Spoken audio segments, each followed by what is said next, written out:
Sini kongsikan satu kisah menarik. Ada seorang pemuda, dia minta pandangan saya lah. Dia mencintai seorang perempuan secara diam. Tahu wanita ni dia bertunang dengan orang lain.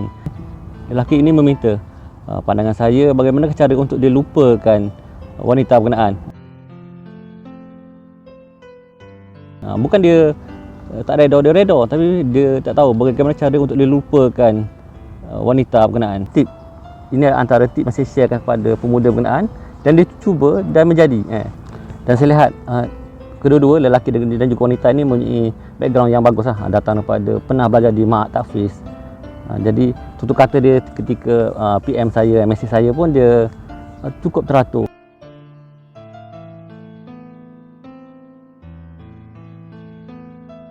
Ini antara tip yang saya sharekan kepada pemuda berkenaan, dan dia cuba dan menjadi. Saya nasihatkan kepada dia, bangun tengah malam bermunajat kepada Allah SWT, solat taubat, solat tahajud, solat hajat, solat istighfarah. Mohon Allah berikan petunjuk kepada kita. Andai itu adalah jodoh yang terbaik, dekatkanlah hati kita dengan hatinya. Tapi kalau Allah takdirkan wanita berkenaan ataupun orang yang kita sayang tu bukan jodoh kita, kita mohon dengan Allah agar kita jauhi dan dipertemukan seorang yang lebih baik. Di antara tip yang saya kongsikan kepada lelaki ini adalah cuba hilangkan segala memori yang berkaitan dengan wanita berkenaan. Ingat bahawa apa yang kita dapat di dunia ni adalah pinjaman pada Allah. Allah bertarik bila-bila masa saja. Walaupun dah berkahwin sekalipun, Allah dah tentukan jodoh kita di Lauh Mahfuz. Tapi kita wajib berusaha untuk mencari dia. Dan ingat bahawa jodoh seorang ditakdirkan, kadang jodoh persatu adalah banyak jodoh. Tapi kita wajib memilih jodoh yang terbaik. Kemudian kenapa kita putus cinta? Kenapa kita kenal seorang tu, kemudian kita putus? Kerana Allah takdirkan untuk kita bertemu dengan jodoh yang lebih baik. Kalau kita tanya kepada siapa yang pernah berkahwin, walaupun putus berkali-kali, dia akan beritahu bahawa jodoh yang terbaik itu adalah pasangan yang dia kahwin sekarang. Jika terlihat daripada kajian psikologi dunia barat, mendapati bahawa secara umumnya manusia ni dia akan putus cinta sebanyak 6 kali. Sebanyak 6 kali baru dah ditemu cinta yang sejati. Maksud kali pertama mungkin nafras, mungkin kali yang ke-6 tu dia dah relax, dia anggap tu dah takdir, bukan jodoh. Apa yang kita nak nantikan. Jika terlihat kenapa kita, bagaimana cara untuk melupakan seorang adalah kita mesti mendekatkan diri dengan pemunya, pemilik hati manusia berkenaan. Itu siapa? Allah Subhanahu Wa Taala. Sebab Allah ada kuasa untuk membolak-balik hati kita ni bila-bila masa saja. Hari ni mungkin suka, mungkin esok tak suka. Sebab hari ni mungkin tak suka, esok suka. Jadi kita mesti mendekatkan diri dengan Allah untuk mengurniakan kita jodoh yang terbaik. Jadi kena reda. Ialah pertama, dekatkan diri dengan Allah. InsyaAllah Allah bantu kita, kita mohon dengan Allah, Allah kuatkan semangat kita untuk kita pertemukan jodoh yang lebih baik. Tip berikutnya adalah cuba hilangkan segala benda yang mengingatkan kita kepada orang yang kita sayang tu. Contohnya kalau ada gambar dia ke, nombor telefon ke, apa-apa barangan yang dia pernah pinjamkan kepada kita ke, apa saja.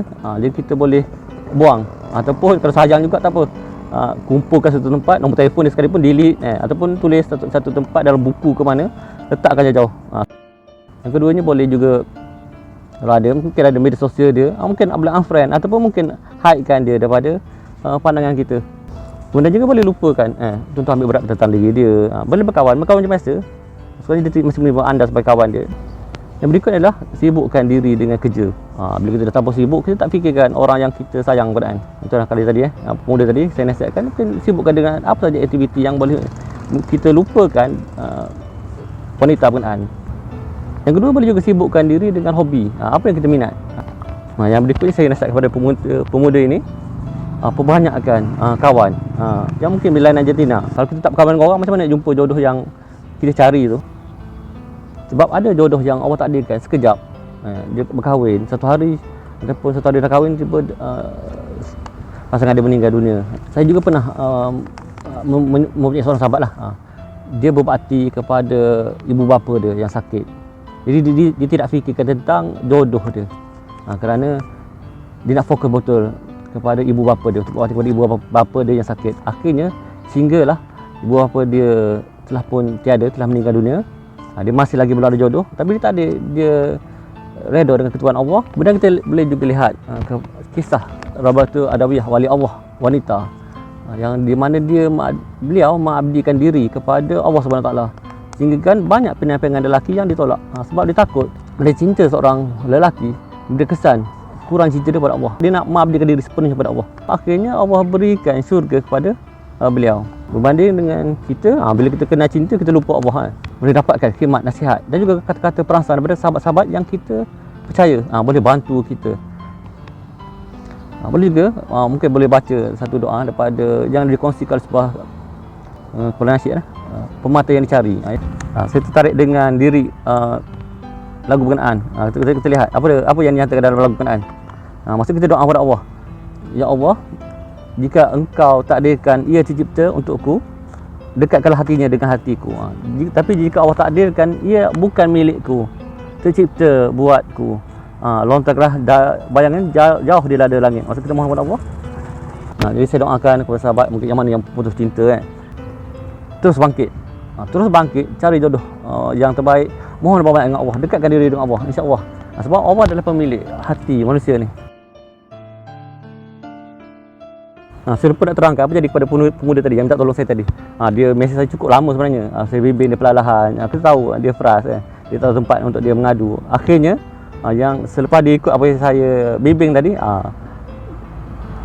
tiba satu hari dia mesej saya. Dia kata syukur alhamdulillah, terima kasih banyak tuan, saya dapat bertemu jodoh yang terbaik.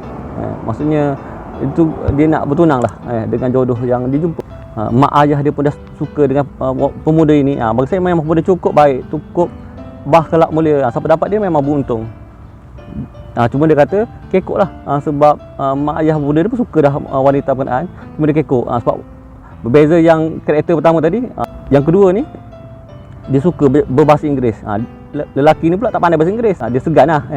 Saya doakan kepada pemuda tadi, semoga dapat jodoh yang terbaik, kekal hingga ke akhir hayat, hingga ke syurga Firdaus.